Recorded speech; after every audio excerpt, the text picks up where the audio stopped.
Hello, my dear students. I am Akanksha Pandey, Pentium Point Technical College, Rewa. Hope आप सभी अपने अपने घरों में सेफ होंगे, सुरक्षित होंगे. आज फिर इस ऑनलाइन क्लास के माध्यम से मैं आप सबसे जुड़ी हूँ. आशा करती हूँ कि हमारी तरफ से, हमारे कॉलेज प्रशासन की तरफ से ये जो एक पहल की गई है आपसे ऑनलाइन क्लासेस के माध्यम से जुड़ने के लिए आपको बेनिफिशियल साबित हो रही होगी. हो रही है या नहीं?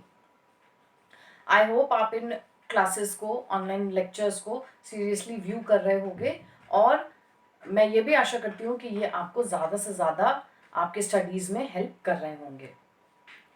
ये जो पहल हमारे माननीय संचालक महोदय द्वारा की गई है, आई होप आप उनकी जो विजन है, उनका जो एजुकेशन को लेके उनकी जो पहल रहती है कि बच्चों के हित में हर चीज़ हम करें, उस सोच को मैं सलाम करती हूँ. एंड आई होप आप सब भी इसमें कंट्रीब्यूशन अपना देंगे. ये वीडियोस जो आपको ऑनलाइन लेक्चर्स के माध्यम से आपको प्रोवाइड किए जा रहे हैं, आप उनको प्लीज़ हमारे यूट्यूब चैनल पर जाकर विजिट करिए, लाइक करिए, सब्सक्राइब करिए. तो चलिए, आज का जो टॉपिक है मेरे बीकॉम फर्स्ट ईयर के बच्चों के लिए है. ये एक रिवीजन क्लास है. आज इस रिवीजन क्लास में हमने कल जो पढ़ा था business organisation and its concept, उसके आगे के टॉपिक्स को थोड़ा सा देखेंगे.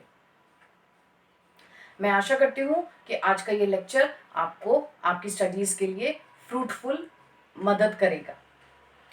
और हाँ, आप सभी अपने सिलेबस से कॉन्स्टेंटली टच में रहिए, क्योंकि आने वाले समय में आपके एग्जाम शेड्यूल हैं. इन ऑनलाइन लेक्चर्स के माध्यम से हम आपकी जितनी ज़्यादा से ज़्यादा मदद कर सकते हैं हम बिल्कुल करेंगे, बट आप भी अपना सहयोग दीजिए. आई होप इस वीडियो में मैं आपको सारे जो कॉन्सेप्ट्स आज के टॉपिक से रिलेटेड है वो डिलीवर कर पाऊँ.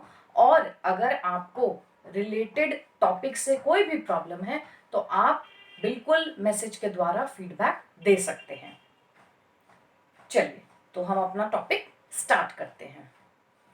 आज जो हम बात करेंगे, कल हमने समझा कि बिजनेस ऑर्गेनाइजेशन का मतलब क्या होता है. दो शब्दों से मिलके बना है, जैसे कि कल मैंने आपको बताया था, बिजनेस प्लस ऑर्गेनाइजेशन. इसका पर्पस क्या होता है, ऑब्जेक्टिव क्या होता है, ये हमने कल डिस्कस किया था. आज हम बात करेंगे कंपोनेंट्स यानी तत्व. अगर हम तत्व की बात करें तो आप कोई भी चीज़ जो आप अपने आसपास देखते हो वो किसी न किसी चीज़ से मिलकर बनी होती है. तो अगर हम बिजनेस ऑर्गेनाइजेशन की बात करें तो ये भी कुछ कंपोनेंट्स, कुछ तत्व से मिलके बना है. बिजनेस ऑर्गेनाइजेशन अगर हम दो पार्ट्स में इसको डिवाइड करेंगे, ब्रॉडली दो पार्ट्स में ये डिवाइड होता है. पहला है इंडस्ट्री और दूसरा है कॉमर्स. इंडस्ट्री यानी जो भी संस्थाएं हैं, अलग अलग प्रकार की संस्थाएं जिनके अमेलगमेशन से मिलके बिजनेस ऑर्गेनाइजेशन बनता है. Plus commerce. कॉमर्स यानी ट्रेडिंग, ट्रेड, लेन देन, व्यापार, क्रय विक्रय. किस चीज के लिए? प्रॉफिट अर्न करने के लिए. सेल करते हैं हम, गुड्स एंड प्रोडक्ट्स की सेल्स एंड सर्विसेज करते हैं ताकि हमें प्रॉफिट अर्न हो.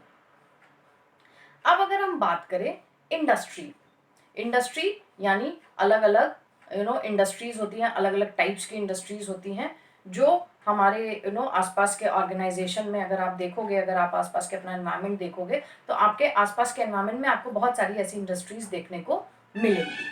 इंडस्ट्रीज में जैसे एक्सट्रैक्टिव इंडस्ट्री हो गई, मैन्युफैक्चरिंग इंडस्ट्री हो गई, जेनेटिक इंडस्ट्री हो गई. अब एक्सट्रैक्टिव इंडस्ट्री क्या होती है? जो एक्सट्रैक्ट करती है. एक्सट्रैक्ट जैसे कि coal mines, right. Coal mines, बड़ी बड़ी कोल की खदानें होती हैं, वहां से हम कोल एक्सट्रैक्ट करते हैं. गोल्ड माइंस, वहां से हम गोल्ड माइंस होती हैं जहां पर हम गोल्ड को एक्सट्रैक्ट करते हैं, राइट.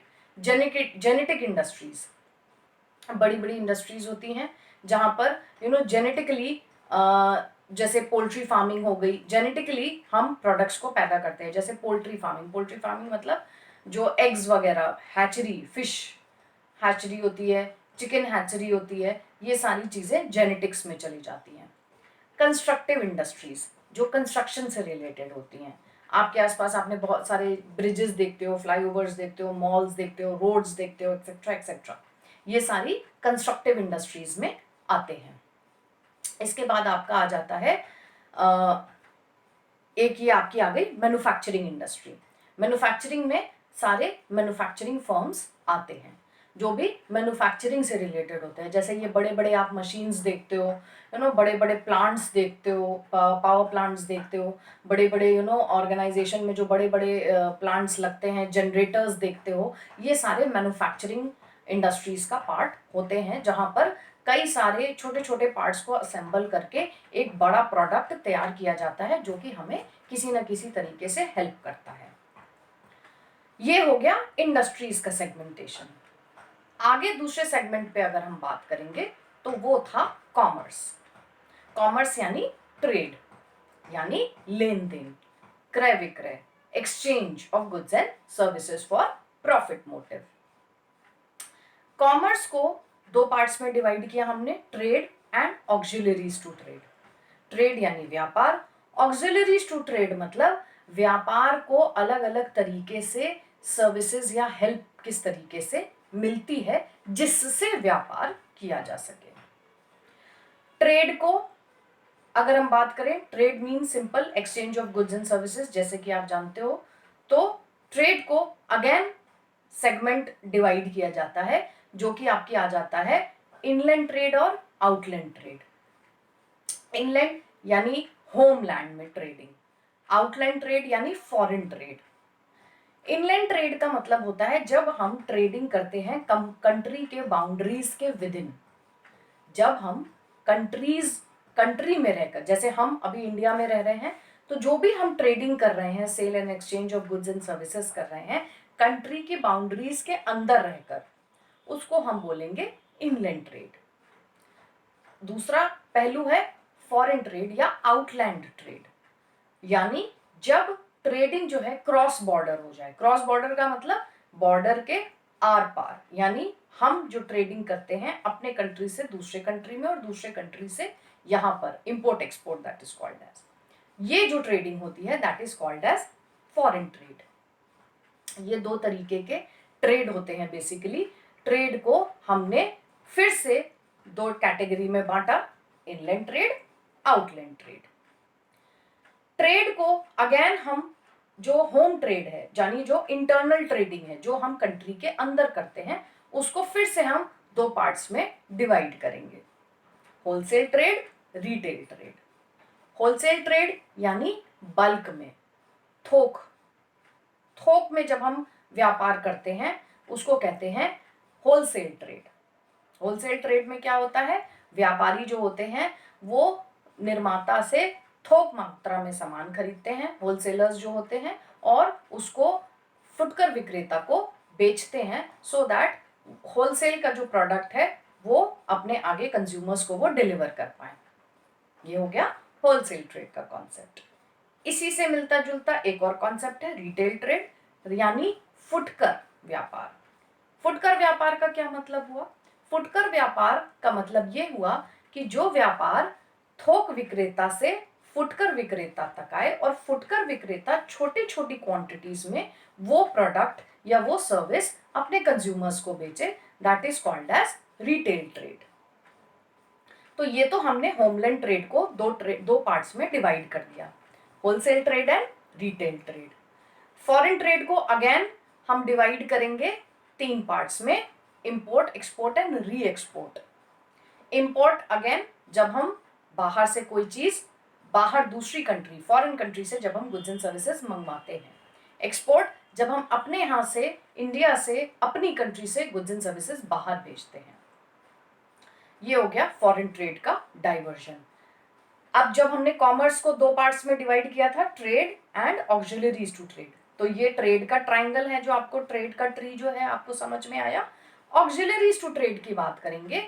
ऑक्सिलरीज टू ट्रेड में अलग अलग जो छोटी छोटी सर्विसेज हैं जो ट्रेड को मदद करती हैं फ्लरिश करने में, जैसे कि बैंकिंग हो गया, ट्रांसपोर्ट हो गया, इंश्योरेंस हो गया, वेयर हाउसिंग हो गया, या फिर एडवर्टाइजिंग है, या और सारी कई छोटी छोटी सर्विसेज इंडस्ट्रीज हैं जो हमारे ट्रेड को, हमारे व्यापार को फ्लरिश करने में मदद करती हैं। ये आपके इम्पॉर्टेंट कंपोनेंट्स में से एक है। This is very important as per your syllabus also, one of the most important questions.